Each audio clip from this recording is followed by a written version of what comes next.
Hello and welcome to the Bottom Bins podcast. This is our 30th episode. Can't believe we've managed to hit that milestone already in the space of 4 months, 3 months. Mad, absolute madness. But yes, very, very special episode planned for you today. This is our League Cup Finals preview. We've got 2 games to cover. The English League Cup final between Manchester United and Newcastle United. And seeing as we have a massive resident Celtic fan in Owen, we thought, why not give our hand at trying to cover the Scottish League Cup final, the Old Firm derby, Celtic versus Rangers. I'll come to you first then, Owen. We're going to start with Scotland. Look, Old Firm derby, probably the biggest derby in football. One of those derbies that there's real hatred behind it and real passion between both sets of supporters. You've been a Celtic fan all your life, Owen. How special is it that it's not just an Old Firm derby, but it's an Old Firm derby where both sides meet in a game that ultimately decides one of the cup competitions this season? I'm going to just add that extra bit of grit to it and that extra praise at the end of it. Look at every game, it doesn't matter if Celtic and Rangers are playing each other in bloody tiddlywinks, it would still draw 70,000 to come and watch it. Look, as you said, there is that real hatred between the two sets of supporters. Look, as a Celtic fan, I do hate them, I'll be honest with you. Look, at the last time this happened, it's actually been a while since we had a Celtic Rangers final. It was 2019. The last time we had a final, one of my favourite games of all time. Celtic robbed Rangers in the League Cup final. Julian scored a goal where about 4 Celtic players were offside. Alfredo Morelos had about 18 million shots to go. That was brilliant. I still watch it. Sometimes me and my dad come home from the pub or something, sticking on the extended version highlights. It's class. I'm buzzing for it. And look at it, as you said, it's definitely the biggest derby in Europe, if not the biggest derby in the world. So, and having that prize at the end, you're going to see one team having to watch the others lift the trophy. It just adds that extra bit of intrigue and stuff to the derby that you really want to watch it, and I'm really looking forward to this one. Yeah, absolutely, lad, absolutely. Owen, obviously you would have watched a lot of Celtic as well. It's quite interesting here because the one thing I sort of want to talk about is the fact that, you know, over here in the north of Ireland, obviously Celtic and Rangers does have that sort of religious divide there between it, but I'll openly say it here, I'm not going to lie to you, I always like to see Celtic doing well, always want to see Celtic winning the league, but I wouldn't class myself as like a Celtic supporter, if you know what I mean. You know, I care more about Man United than I would care about Celtic. But look, you've watched a lot of Celtic over the last few years, but you wouldn't necessarily class yourself as a Celtic supporter either. Obviously you'd be the same as me, you just like to see them do well. What have you taken from Celtic over the past few years? Obviously, we've also seen them in the Champions League this year. What sort of level do you think Celtic are at right now, and where are they looking to sort of progress in future years? Well, look, it would be hard for me to give an in-depth view on this here because I really only have watched Celtic consistently since living with Owen, and for the last 3 years, minus the year that Owen was in America and I was in Liverpool, we would have watched near enough every Celtic game together. So even the progress I've seen in the last few years between Neil Lennon's last tenure at Celtic and Ange Postecoglou's tenure is absolutely phenomenal. It's been a meteoric rise, to tell you the truth, especially whenever Steven Gerrard led Rangers to their first league title. And it's just, me and Owen have always had the opinion that Steven Gerrard was never a great manager, and he came into Rangers at the right time. COVID came at the right spell for Steven Gerrard, or he would have been sacked, and we ultimately feel that, you know, not the greatest manager, but Celtic were in a bad run of form, and Rangers could have had anyone at the helm, and they capitalised on that bad spell for. But just as Owen said, first League Cup final between the two in a while. Celtic, look, I expected them to do a lot better in the Champions League in their group this year, to tell you the truth, especially after the first result against Shakhtar. In their first game against Shakhtar, I seen a lot of positives from Celtic, and I thought they were going to bring that into the last 2 games in their group, but it just didn't really click for Celtic, unfortunately. But look, this season they've been absolutely phenomenal. Me and Dorman were actually talking about it in the way in today. Like, that attacking prowess is fantastic. They've got Kyogo, who's amazing. They've got Daisy Maeda scoring goals now, who last year couldn't hit a barn door, could he? And then obviously you can't. What else can you say about Abada and Jai Jota? Like, them two boys are destined for the Premier League. But the unsung heroes of the team, one of the players I was mentioning was Aaron Moy.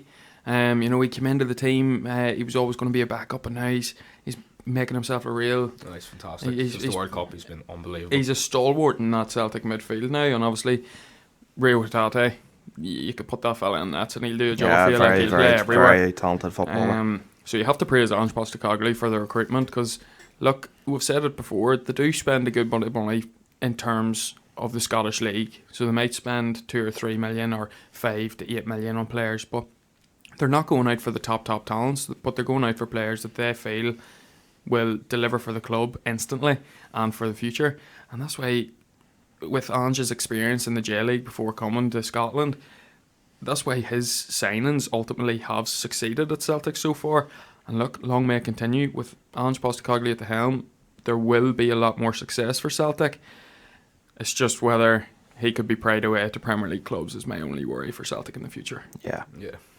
Look, Connor, obviously, you know, as Oren has said there, the thing about clubs like Celtic and Rangers is because they are playing in the Scottish Premiership, their best talent, their best players, the best managers are probably likely to be picked by, not like by all means, Celtic and Rangers are massive clubs, but ultimately it's not enough to keep players at those clubs anymore, especially if Premier League clubs come sniffing around. Yeah. Everybody just seems to want to play in the Premier League at the minute.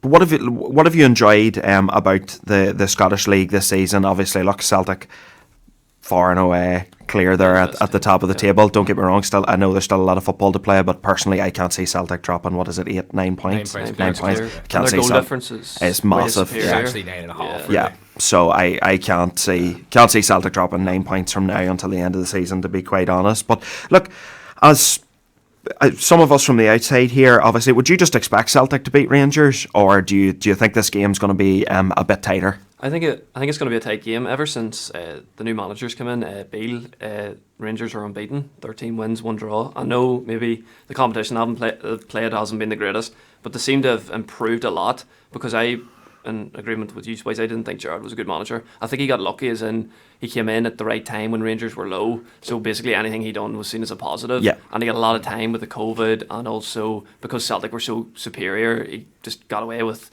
he lost a lot of finals, he lost a lot of big games. One trophy. One trophy. Like I think they lost the 2, St Johnstone won like 2. They didn't get the final. St Johnstone beat them in the St Johnstone beat them semi-finals. twice, so. And St Mirren beat them in the League Cup, like the year they went unbeaten and surpassed Celtic. They say, like, my mum was in the job for 4 years and he won 1 trophy, and so all of a sudden he was touted as the next. I think it was just because he won the league, manager. but in other competitions he struggled. I do think Celtic are a superior team. I actually, when they played in the Champions League, they played Real Madrid, and in that first half they were unbelievable. I thought they were really impressed at home. They were really good. They played some good football. They played good football under Ange. I thought under Neil Lennon, because my dad would support Celtic, so I'd see them a bit, and I thought under Neil Lennon they played some horrible football. So they needed to change, and they made the change. And you know, they've got players like McGregor. I see here by Starfelt, Romano was saying he's linked to the Premier League. Yeah, he seems to be doing well. Dwight Vickers is good too, and as Oren says, they have a lot of attacking prowess. I think Rangers are improving though under Beale. Apparently he was kind of like the brains behind the operation. Rangers. He was like the assistant manager, and then he went back there.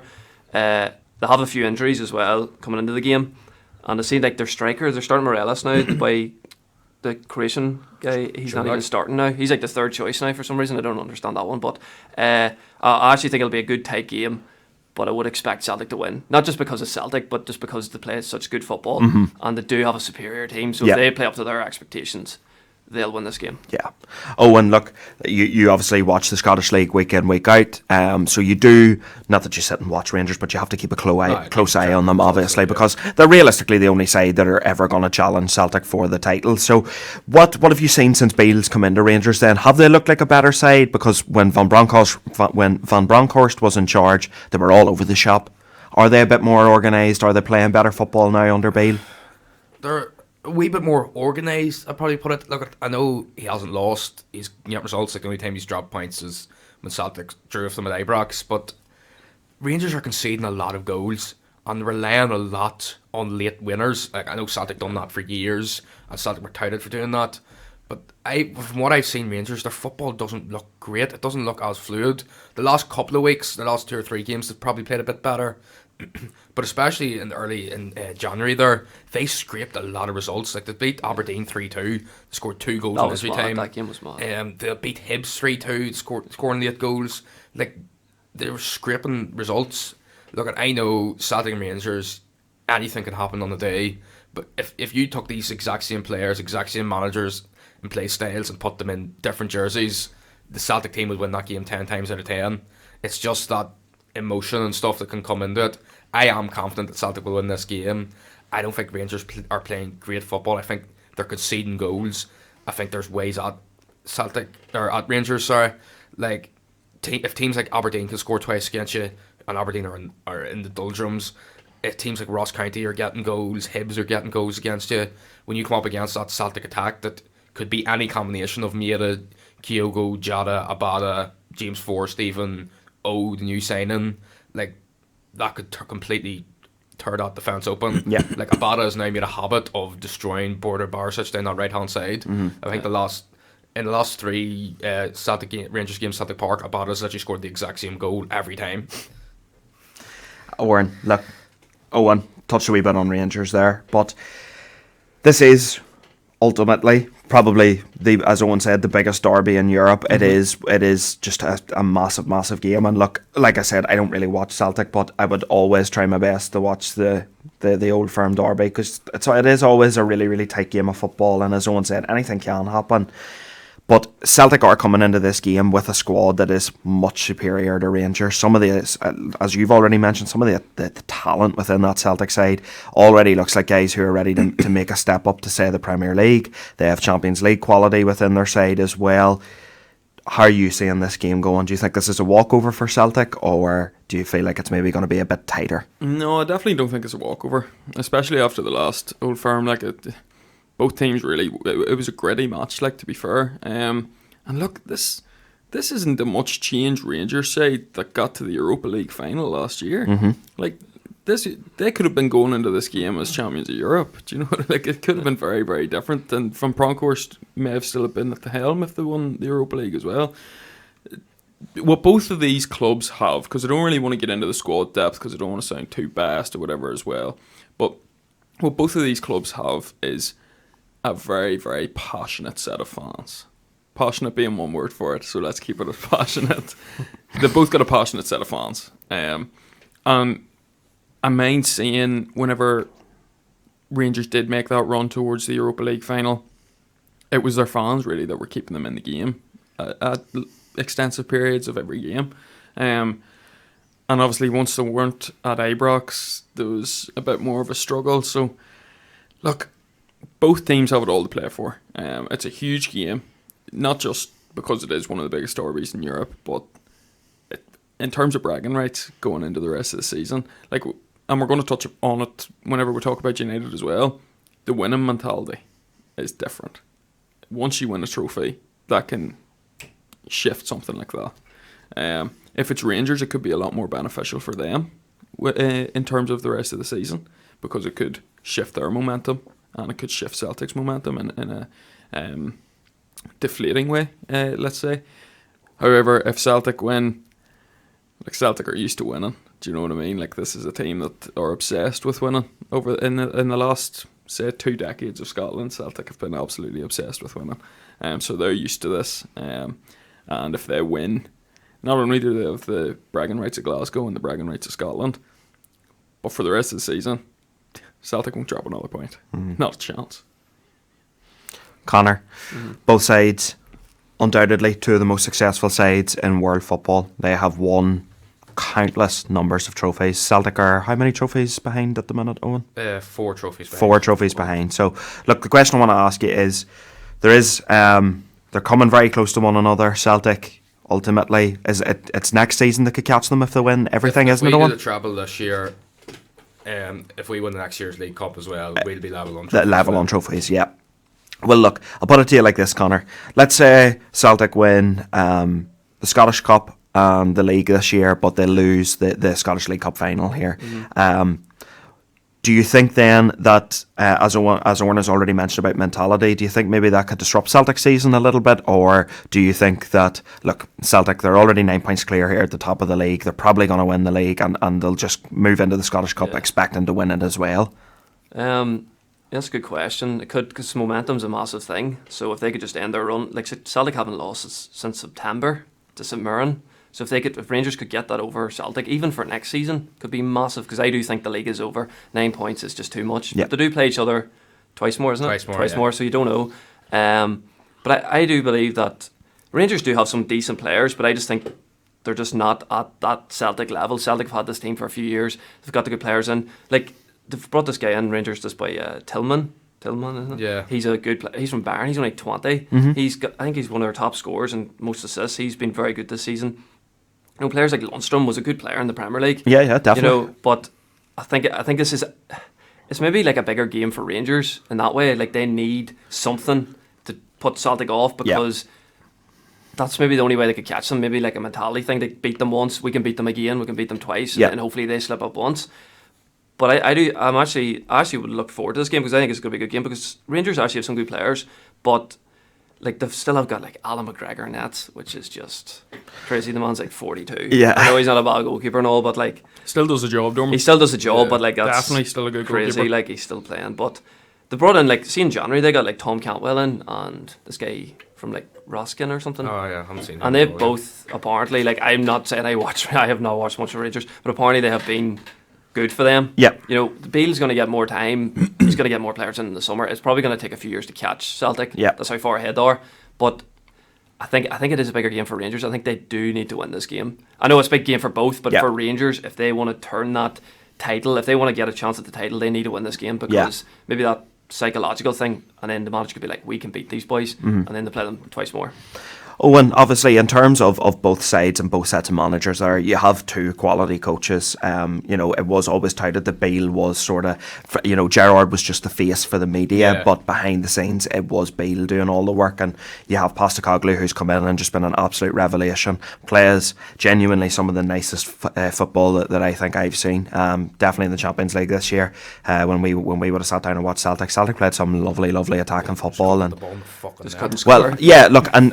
And ultimately, when you do play the likes of Madrid and Leipzig, that is just that difference in quality. Do you know what I mean? It's different.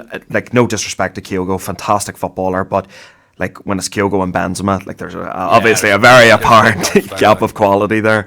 But listen, in terms of those two sets of managers, then ultimately over their periods of time at their clubs, it's very important for Celtic to keep a hold of Postecoglou, as you've said, Dawson, on the drive up here many's a time, and it seems as though Rangers are going to stick behind Beale at least for a few years. So, who do you think has the higher ceiling in football?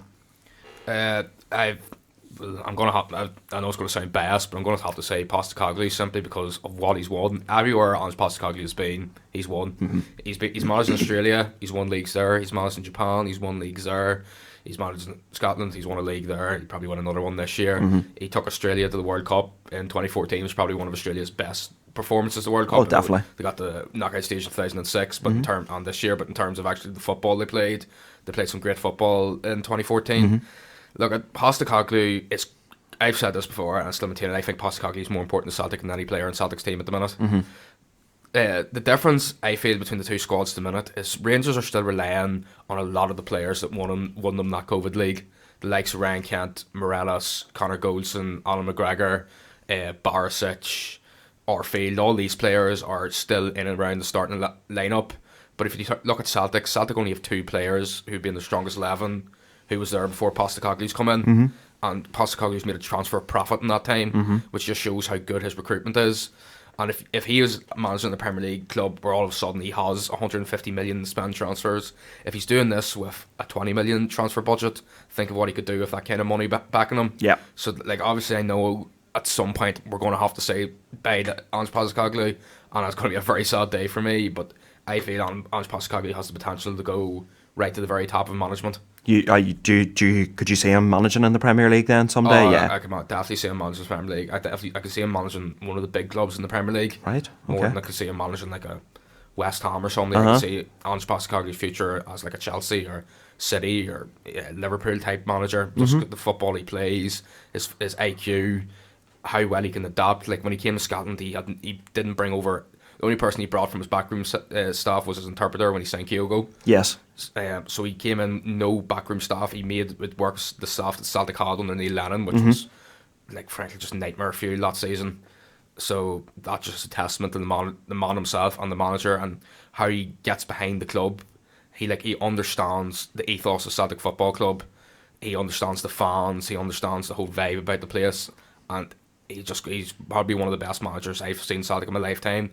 I think he's up there with Martin O'Neill and Jack Stein. Obviously, he's going to need a few more bits of hardware to back that up, that run. But I think if he stayed to Celtic for another 3 years, which would be massive for us, he'll be up in that conversation as the best Celtic managers ever with Martin O'Neill and with the likes of Jack Stein. Oh, right, okay. That's not the first time he said that, by the way.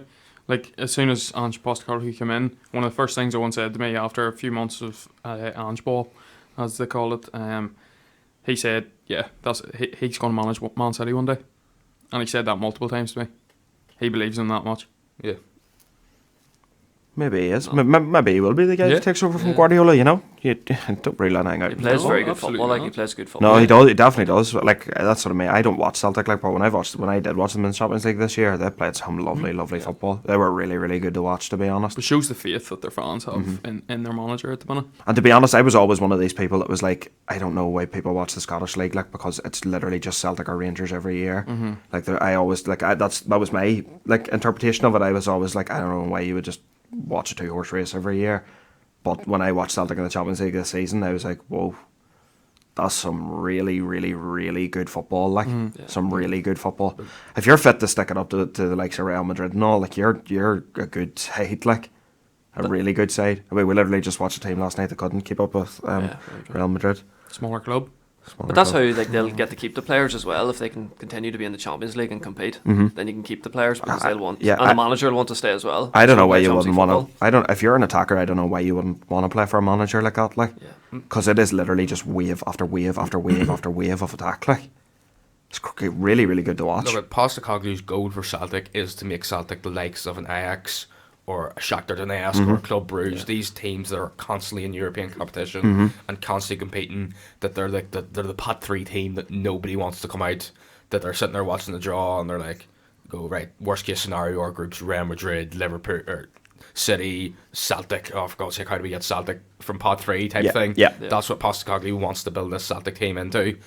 Look, he knows he's going to have to buy and sell, and that's just the nature of the beast in football. For if you're outside the top 5 leagues, you know your best players are going to have to move on eventually. But I have faith that Postecoglou can get us there simply because he hasn't really missed on transfers. Like James McCarthy, bit of a miss. Iraguchi never really played. They're the only 2 players that he's missed out of. I think he's brought in about nearly 20 players. Yeah, and they're the only 2 that you'd define as missed. It's a good record, like. Good record, right? Well, the last question I'll ask you then, lads, is I want your prediction and score prediction. So, Owen, Celtic versus Rangers, what's the score going to be? 3-1 Celtic. 3-1 Celtic. Owen? Celtic 4-2. Celtic 4-2. Connor? Yeah, Celtic 3-1. 3-1. Yeah. I'm going to say Celtic 2-1. I think it'll be tight. All right, then. I'm going to pass it over to Owen now. Owen is going to host this Carabao Cup final preview, so passing it over to you, Owen. So obviously I have no horse in the race here, or as Connor would like to say, weg horse in the race. So the first question I'm going to ask you, lads, and I'm going to start with you, Warren, here, is where do you think is this game going to be won and lost? Because it's a finely played game. If you look at the league table, it's 5th versus 3rd now. So it is a finely played game, but what do you think is going to be the difference in this game? Who do you think is going to be the match winner? And do you think it's going to be more tactical, or do you think it's going to be individual brilliance from a player? Jesus Christ, lad, which one of them do you want me to answer first? Look, it's going to be a tight game. It is going to be a tight game, obviously. They're without their starting goalkeeper, probably the goalkeeper of England for the future, Nick Pope. So it is going to be tough for them defensively as well, especially when they're not shipping a lot of goals, but they're not scoring a lot of goals at the minute, and United are free flow and scoring at the minute. But I really do think that this game is going to be defined by the midfield of both teams. Casemiro back. and they've got Bruno Guimaraes back. So it is going to be difficult, but it's going to be cagey. It's going to be exciting. Casemiro, Sabitzer, they've only played one game together, I think, is it? Or have they even played together? Haven't played together yet. Haven't played together. I'm assuming that's what's going to be the lineup, unless they go with Fred just for that bit more of like comfortable midfield, that established midfield, let's say. So it could be that. Look, I think Bruno Fernandes has been absolutely phenomenal this year, and I think he's going to be instrumental in our League Cup victory this weekend as well. Newcastle, massive game for them. Nobody expected them to be in the league position that they're in at the minute, and of course, I'd say even fewer people expected them to get to a cup final in their first proper season under Eddie Howe. So, look, massive game for both clubs, two of the biggest clubs in England's history. Hopefully a good spectacle, and as we said with Celtic and Rangers, especially, I think this game means a little bit more in terms of that psychological impact for the rest of the season, because whereas Celtic and Rangers are kind of fighting it out at the top, we've got Manchester United who are just behind Arsenal and behind Man City. I fully believe if United win this game, well, I believe they will anyway, but I feel if they win this game, that mentality shift to win, because these players haven't won before, really. Like, you've a few players in the United squad that have won the Europa League with United, but not many of these players have won with Manchester United, and that winning feeling at Manchester United is instilled in their youngsters for generations. Like, United's all about winning. So this taste of victory, this taste of cup glory could be massive for United going into the rest of the season, as they potentially put in a title charge. For Newcastle, it could be even bigger. This is a club that they fell off the boil in the last few weeks, but they're still not really losing games. Of course, they lost to Liverpool, but they've had a good few draws. If they can get back to winning ways with a cup final victory, not only is Eddie Howe going to be the man for the fans, but it could really push them to that Champions League charge. Fair enough. Yeah. I can't really argue with any of the points you made there, lad. I'm going to come to you this one, Richie, here. So obviously the last couple of seasons, well, in my opinion, we've seen a bit of a resurgence in the importance of the League Cup in England. So I was going to ask you, how important do you think the League Cup is now to managers and players, and do you think this is something that Erik ten Hag might have targeted from the start of the season to try and get a bit of silverware in the club?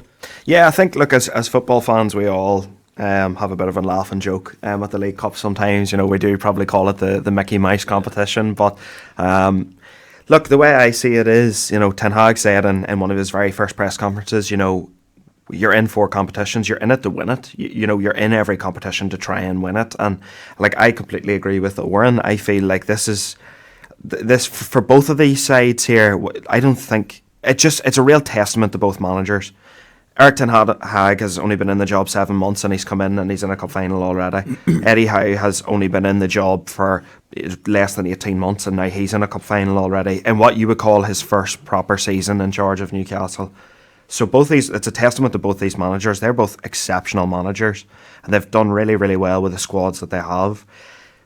To me personally, I think this trophy is more important to Manchester United, and the reason I think it's more important to Manchester United is for the exact same reason that Oren has said. This is a football club that has a culture of winning trophies, winning games, being in the biggest European competitions, playing under the bright lights. This is what Manchester United Football Club is all about. So to be back in a final for the first time since that Europa League final under Ollie, it's just really, really important. And I feel like if United do win this game, which I really do believe that they can do, if they get through this game and they manage to beat Newcastle, to me this is the start of something. And I feel like fans of other clubs in England need to watch out, because I feel like this trophy is going to be the one that kickstarts the next 20-year period of dominance for Manchester United. I think Erik ten Hag has been the most important piece in this resurgence. We have finally got a manager that I can fully get my full support behind and be like, I trust everything this man does. I trust his recruitment. If he says we need Wout Weghorst, well, he needs Wout Weghorst. If he needs Marcel Sabitzer, he needs Marcel Sabitzer. If he went out in the morning and said, I need fucking Alan McGregor from Rangers, I would trust that that's what he needs. I have full confidence in him, and I feel like he's going to be the man to bring Manchester United back into the promised land. And hopefully the first step towards that is on Sunday against Newcastle. Fair enough. Well, funny you've mentioned that. I know we kind of moved on away with Celtic, but I want to go back to this. This is kind of giving me similar vibes to like when Postecoglou came for Celtic last year. that there was a bit of a rocky start. The momentum's built, and now you've got the League Cup final, which was the catalyst. Celtic won the League Cup last year for everything good happening to Celtic, and obviously you feel that if United can win this game on Sunday, it'll be something similar that will kickstart United's resurgence. Going to come to you here, Dorman. So obviously United's had a couple of years in the wilderness, as you'd say, which for most clubs the wilderness would consistently get in European football would be great. But in terms of Manchester United, it's not been a great couple of years for them. No. So if I was to say to you at the start of the season United would win the League Cup and get Champions League football, would you have classed that as a successful season for United? 100%, especially after them first few games. I'm in agreement with the lads. I think this is a massive game for Man United, even for the momentum. Like Pep Guardiola's and Mourinho's first trophy in England was the League Cup. That's where they started, and look where they got. Yep. Won multiple Premier Leagues, multiple FA Cups, and 7 of the last 9 winners have went on to win another trophy. So they just carry on that momentum, and it's for me, Ten Hag has just changed Man United for the better. Like this time last year, we were completely gone. It was just embarrassing. It was embarrassing to even watch Man United, but we've brought that winning culture back. We've only lost 1 game in 20 in all competitions, and you know Ten Hag's saying it earlier in the week there. He was like, "We're used to playing big games now," and you can see that we are winning the big games, and I fully expect us to win this game. Newcastle will be a hard team to break down, especially missing the goalkeeper. They're going to set up very defensively. It's going to be one in midfield. I don't think Newcastle have a strong midfield. I think Bruno is a big player for them, but I think except for that, I know they have Longstaff, who's okay, but I think United are going to dominate the midfield, and if they can take their chances, get the ball to Rashford, Bruno, Sancho hopefully comes in, he's been playing well recently. Yeah. I think United are going to win this game, but I do think, in agreement with the lads, this is massive for Man United. It's probably massive for Newcastle too, because the Champions League football and they haven't won a trophy in over 60 years. But for Man United to get that first trophy, Ollie never got that first trophy. He lost a lot of big games. So if we can get that mentality, winning the big games, who knows what the rest of the season can unfold, and then years to come. Yeah. So I'm going back to you here, Warren. So you've talked about this being a massive moment. Do you feel that if Newcastle were to win this game, though, it could kind of, as you're talking about, deflate United a wee bit and could impact them a wee bit more in that, like that title race type thing? Do you feel like, obviously it's not worth any points in the title race, but you feel like a game like this is massive in the title race in terms of getting that winning feeling for a squad and giving them something to strive towards the end of the season? To me, well, look, as Eric Ten Hag says, the next game's your biggest game, but this is probably the biggest week of fixtures in Manchester United's recent history. So we've got Barcelona, obviously, on Thursday night in the second leg, taking in 2-2 from that there. If we lose to Barcelona at Old Trafford, that mentality could be gone already, and the lads could be deflated going into a cup final. We literally have the ability to be still trophyless in the last few years and out of the Europa League in the next 2 games. It's incredible. In the next 3 games, we could be out of the FA Cup, we could be out of the League Cup, and we could be out of the Europa League. It's massive.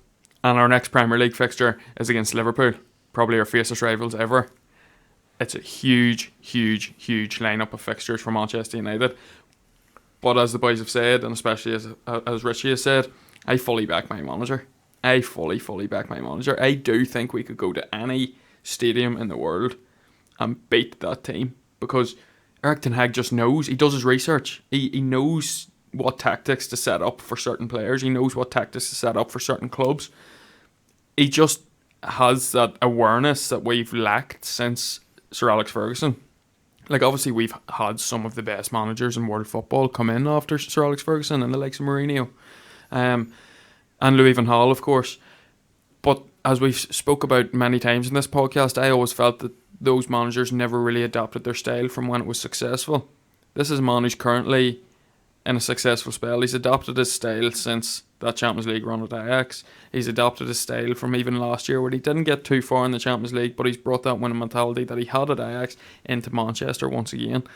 What he's done with the youngsters and what he's done with his coaching staff, especially the respect I have for him for bringing in Benny McCarthy, and what he's done to Marcus Rashford especially, has been amazing. And I seen yesterday that Simon Stone was reporting that Jadon Sancho was asked for 1-to-1 sessions with Benny McCarthy, and look, if that happens, Jadon Sancho is going to be an absolute monster as well.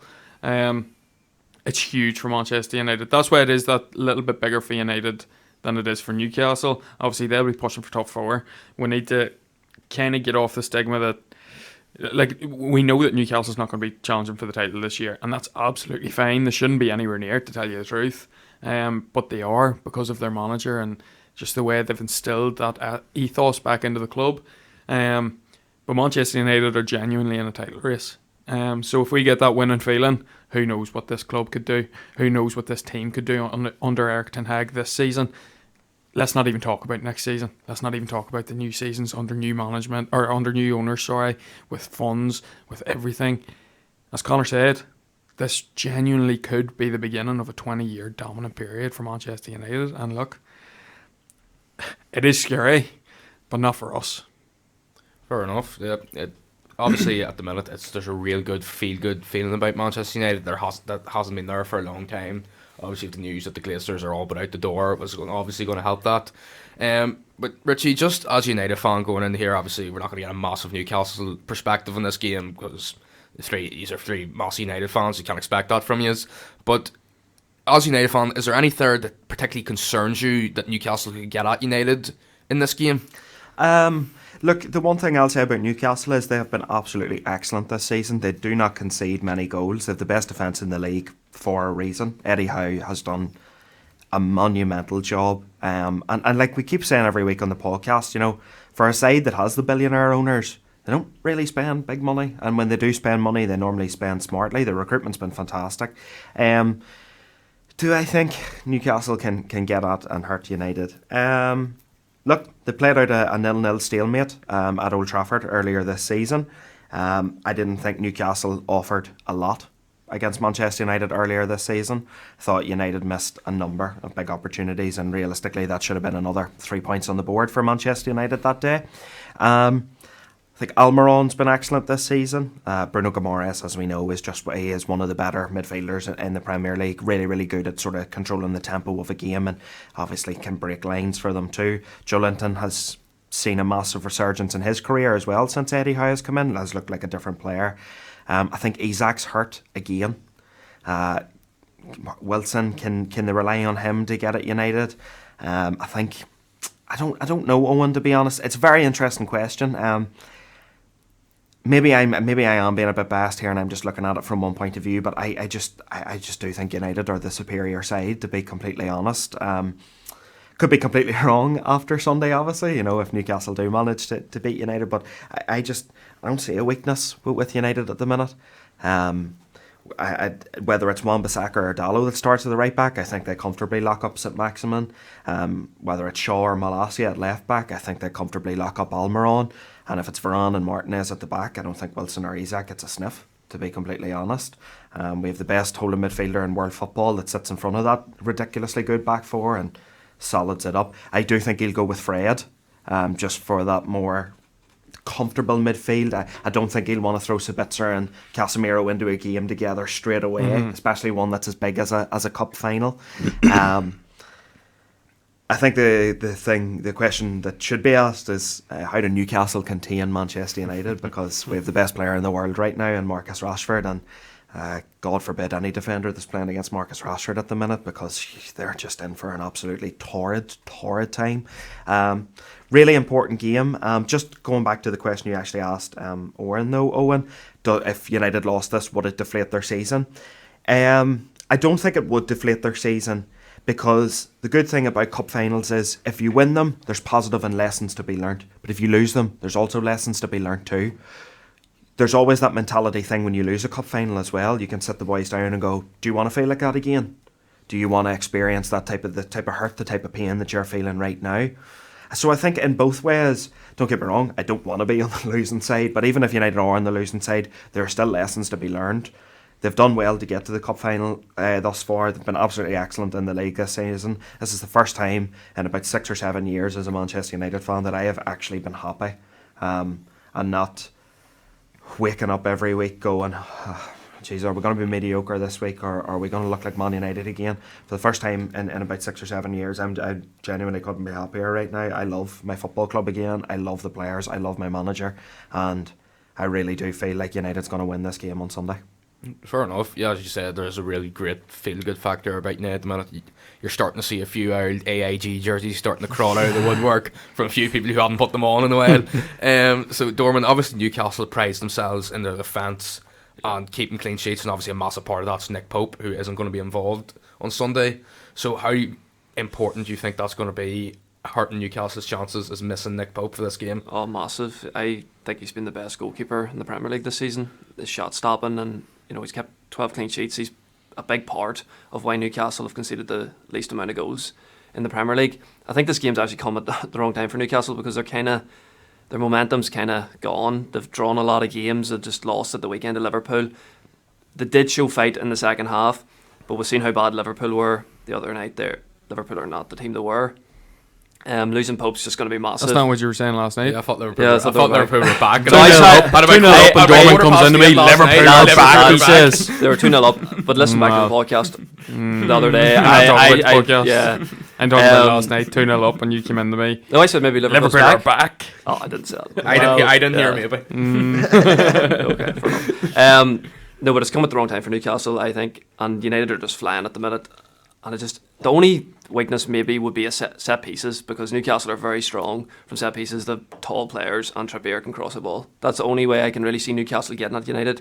Almiron's been good enough this season, but he hasn't been in recent times. He missed a good chance against Liverpool. Again with the boys, I don't know how United is going to lose this game. They're just in such a... And with as Richie was saying there, like, the confidence is back. Like, we're confident we're going to win games. Like, last year or whatever, it was like, oh, we're dreading games. It's like, oh, I can't be bothered watching this. But now I'm excited, and I think we'll be at Barcelona on Thursday, and I think we'll be at Newcastle on Sunday. Yeah. And it's going to just transform the club. Yeah, fair enough. Yeah. So this was kind of about the final, but I want to ask you about, obviously Nick Pope's going to miss this game because he got a red card in the Premier League. Bruno Guimaraes was sent off in the semi-final of this competition, but he's cleared to play. And obviously, if United had appealed Casemiro's red card, there was the risk that he'd be suspended from this final. So I'm just opening that's up to all you. But do you feel it's right that a player can be suspended from one competition for an action in another competition? Well, I think because the competition is called the League Cup, I can sort of understand why players, why those cards would carry over. I do understand that one, to be completely honest. Look, it's unfortunate for Newcastle that they've lost Nick Pope big time. I agree with Connor. He has been the best goalkeeper in the league this season, all round. Like, he's been absolutely fantastic, and it's a real shame. And then obviously, Dubravka's cup tied as well. He had played for Manchester United at the start of the season, and now they're having to rely on Karius to come into net. He hasn't played a game in 2 years. Yeah, I mean, imagine he's sick. The last cup final Karius was in. Well, that didn't go too well, did it? So, look, it's unfortunate for Newcastle in that sense, but having Bruno Guimaraes back is definitely a big help to them. Genuinely, the only thing that's sort of worrying me about this game, it's not even the suspensions or anything, it's just the fact that Newcastle have had 8 days between the Liverpool game and the cup final. They've had plenty of rest, plenty of opportunities to get coaching, get some good training in, prepare for Manchester United. United have had a game on Sunday, then they play Barcelona on Thursday. Then they have the cup final on Sunday. It's not a whole lot of recovery time in there. Plus, they're going to come out of the Barcelona game. Depending on how that game goes, they're either going to be in good form or in bad form. Then they have to prepare then for the next 2 days to play a cup final against Newcastle, who, look, let's be honest, yes, okay, they maybe have dipped a wee bit off in form, but they're deservedly sitting where they are in the Premier League this year. They have been fantastic. So these are 2 incredibly tough games in Manchester United's season. But look, the way I look at it is, if they get through Barcelona, take Barcelona to Old Trafford, beat Barcelona, then go to Wembley on Sunday and beat Newcastle. Look, I don't think anybody can't look at Manchester United as the real fucking deal. Absolutely. To be honest. Look, we've seen United. The only thing that worries me is how United approach their attack and play. We've seen United a lot recently. Look at them over the top, high balls and stuff. That's not going to work against Dan Burn. Where you want to beat Dan Burn is on the ground, because when you've Jadon Sancho going up against Dan Burn as your left back, or, well, it's not going to be Anthony. Well, it might be Anthony, I don't think so, but if it's Jadon Sancho, which it likely is going to be, he will destroy him with his feet. Rashford is just faster than Trippier, so if that ball is played, it depends.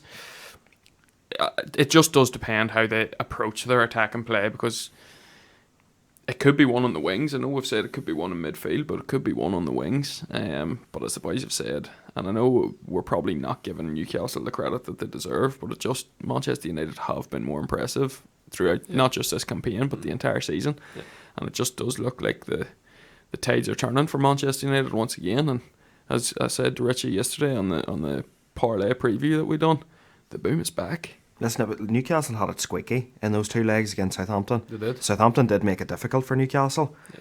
Like, that's like, I agree with your word. Like, Newcastle just haven't looked that impressive really from we've come back from the World Cup. To be honest, they have sort of taken a big sort of dip off in form, and like the thing is that like genuinely I would say Newcastle are dreading this game more than Manchester United, because they're bound to be looking at it going, oh shit, like we have to play United. Like, how do we stop Marcus Rashford? How do we stop that side? Like, They're going to sit really deep though, and they're just going to double up on the wings. That's the way they're going to play, and they're just going to hope to get a counter or a goal from a set piece. That's the only way they're going to win this game. United are so good at that though. Yeah. Like, you see when defences are playing deep and then they end up going closer and closer and closer to the goalkeeper. United this season especially have been so good at nicking the ball away and just getting a goal. Like. But that's why under Ten Hag that has been an improvement, because that's the way he wants to play football. He wants to play, he wants the possession, he wants to play in the front foot, and we've seen that with United this season, as you said. I don't- that helps us get results. I don't think Rashford's even the key player in this game, to be honest. I think it's Bruno Fernandes. Yeah. Because I agree with you, Connor. I do think they're going to double up on Rashford and double up on Sancho or Antony, whoever it is that plays out on the right hand side. So it's up to our number 10, i.e. Bruno, to Weghorst. go and no, to go and find little pockets of spaces. The same way I was talking about Maddison a couple of weeks ago, the way he just like sort of drifts into spaces. I think Bruno's really good at doing that too. You know, I think Bruno had that famous quote where he said, I always look at where the referee is and then I go and stand on the referee. It'll be up to Bruno to find those wee pockets of space, and when you give Bruno time and space on the ball, look, we know his quality. We always know he's going to be able to pick anybody out with a Travella pass or a beautiful inch-perfect through ball. Bruno. We know what he brings to the game. We even seen it against Leicester at the weekend, like the pass to Rashford and then the ball. Even Tore the ball them to apart. Dallo was unbelievable, It was which he top. missed, and then the ball to Sancho as well. He's our player that can pick out a pass. We've said this. I think he missed, like the last game we lost in the Premier League was, we lost Arsenal, but Aston Villa as Aston well. Villa, When he missed that game, we just looked a different side because we couldn't pick out the players, the passes, you know. And I think Bruno is, as you say, a key player, Look, because he needs to find the spaces. Hopefully nobody gets injured on Thursday night. That's key. That's another for thing, United. yeah. Can't have boys get injured against Barcelona. And I honestly, boys, sitting here right now, I would rather beat Newcastle on Sunday than beat Barcelona on Thursday. I'd agree. I do think we have the capabilities of winning both games. I really, really do. But if it come down to it and somebody put a gun to my head and said you could only win one, I'd rather win the game Win on the Sunday. cup. Yeah, No, 100%. definitely. Well, I can see where you're coming from there, because realistically for a club like United, winning Europa League's more about the Champions League football next season. Yeah. Now, unless United have a capitulation that I can't see coming, they're going to be in the Champions League next year. So Europa League is just really a bonus, but getting that winning feeling can't be overstated how important it is. Oren talked about Rashford down that side. I think that is crucial, is the battle between Rashford and Trippier, and I think the best way to try and defend that is for Trippier to get Rashford to go the other way and try and attack a wee bit more, because we know how good Trippier can be when he has the absolutely. ball on his feet. So I feel that is the crucial part for United.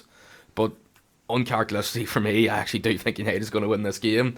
Well, that's what I was about to ask you. Like, you're always backing against United every week in the podcast, whether it's a piss take against us or whatever it is, your genuine views. Like, but surely you can see that this club's going in the right direction. Like, No, they definitely are. Like I've said it a couple of times now, the feel-good factor is back. They've great players. Rashford is playing out of his skin, is on form, probably the best player in the world. Ten Hag has come in and done a fantastic job after the pitchforks were starting to be sharpened at the start of the season, which just shows that you can't just jump to conclusions. You have to give this time. So things are ticking in the right direction for United, and look, United do look like they're back, as Rio Ferdinand would say. get the contract out. Just for a bit of fun here, lads, I'm going to ask you like your combined 11 from the cup final here. So, Oren, I'm going to ask you to go here first. What would be your Newcastle United combined 11? Newcastle and United. Give me all 11. De Gea, Dallo, Varane, Martinez, Shaw, Casemiro, Bruno Guimaraes, Bruno Fernandes, Jadon Sancho, Marcus Rashford, and We Weghorst. You take Don't- Dallo over Trippier, really? Yeah. Fair enough. Well, to be honest, I shouldn't have said Dallo. I'd say Wan-Bissaka. Fair. Richie? Love De Gea, but this season definitely I would go Pope. I'll go Trippier. It's 2 centre backs. I would go Botman and Martinez. Shaw at left back. Casemiro, DM, Bruno Guimaraes and Bruno Fernandes at centre midfield. This season I would go Almiron on the right, Rashford on the left, and fuck, I'm gonna have to say Weghorst, aren't I? Like, and I don't want to say Weghorst because I don't like Weghorst. No, I'm gonna go when he's fit. Wilson up front. Fair enough. Oh, are you talking about when they're fit or for this game? Just bit in general, really, to be honest with you. Oh, first. Well, then Pope and Wilson. Trippier would be in for me. I thought you meant going into this game. I was just taking it off like this season, if you know what Yeah, I mean. Like if it's what this they've been like season- this season. I was just thinking about this game. Like, the only player I would take in the United team for this game would be Bruno Guimaraes. To tell you the truth, for this game, but yeah, over the season. Yeah, over the Yeah, course. Trippier's better and Pope's been better. Yeah, I agree. Yeah, I would just go Pope, Trippier. You got to put a Newcastle centre back in, probably Botman, as he said.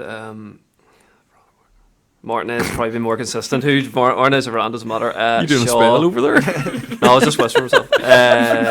2 Brunos, Casemiro, Almiron, Wilson, Rashford. Yeah. Because Newcastle have been decent this season, so you have to give them something. They had Like, the- yeah. Their defensive The best prowess defence in the is league, so. clear for Newcastle. That's probably where the best match up to United. That if you were like as a United fan, you'd always go, you take Nick Pope with a heartbeat or Trippier with a heartbeat to strengthen that team. But up front, that's even just talking about that. Like, you're talking about, who do I want to put in? I don't like Weghorst, but I'm going to have to put Weghorst in. Just shows how Newcastle are missing that bit up front. Yeah. So just to wrap it up here, lads, I'm going to go for your scoreline cup final predictions. Oren, where you go? Genuinely, 4-0 Man United. That's a bold one. That is bold. I don't even think it is. Rashford's going to score 2. My man is going bold. No, I don't think. Yeah, 4-0. I'm gonna say 2-0 Manchester United. Yeah, I'm going to go 3-1 Man United. I think they'll score from like a set piece or something. Yeah. But I think United are far too strong. I feel that it will be 2-1 United after extra time. I just feel Newcastle can nick a goal and sustain Dog out the game. the game, but because it's the cup final, because there is that extra half an hour, I could see them holding it for 90 minutes. Couldn't see them holding it for 120. Yeah. So Yeah. United 2-1 after extra time. So I think that wraps it up. I'm going to pass it over Well, back to do Richard you know here. what I want? Seeing Fair as we play to did, you, lad. yeah, seeing Yeah. as we did a combined 11 for the English League Cup final, we could probably do a combined 11 here of the Scottish Cup final. Oh, and I'm not going to lie, you're going to lead this one more than I'll be able to lead this one. I can name you Celtic players, can't name you Rangers players. So, do you want to take it away then? I'll be genuinely honest with you here. I'm probably going to name a full Celtic 11. Look at Joe Hart is better than Alan McGregor. I think that's fair to say. Greg Taylor has been one of Celtic's best players this season, whether it's Borna Barisic in left back or that by the Turkish by the buck. I can't remember his name. That shows how good he is. Greg Taylor vastly outperforms him. Obviously, Cameron Carter-Vickers has to be in there. He's probably the best centre back in Scotland.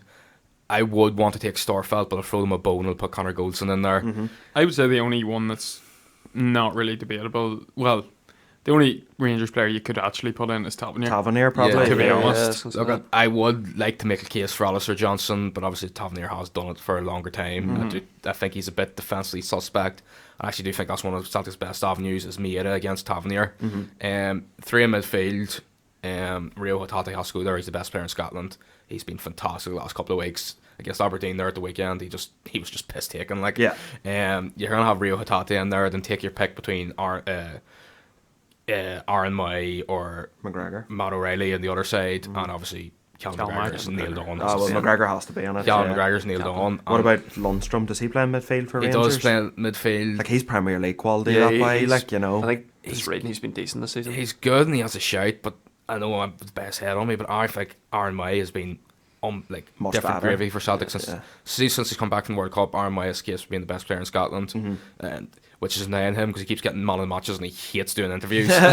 My man, the questioner will ask Aaron Moy is like, so Aaron Moy, talk us through your goal, and he's like, yeah, put ball in that, goal. He can speak English, like. He speaks so quietly and he says like 3 words, and the interviewer's like, do you want to go into more detail? No. And the front three is, in my opinion, Celtic's strongest front three would be Jota on the left, Abada on the right, and Kyogo through the middle.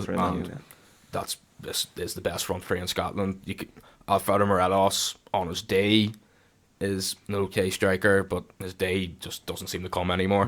So he's definitely not a better striker than Kyogo. no, Kyogo's top scorer in Scotland. So that would be my combined 11. Would be the essential Celtic starting 11 with maybe James Tavernier and Connor Goldson in there, and that's me trying to be as open-minded as possible. Fair enough.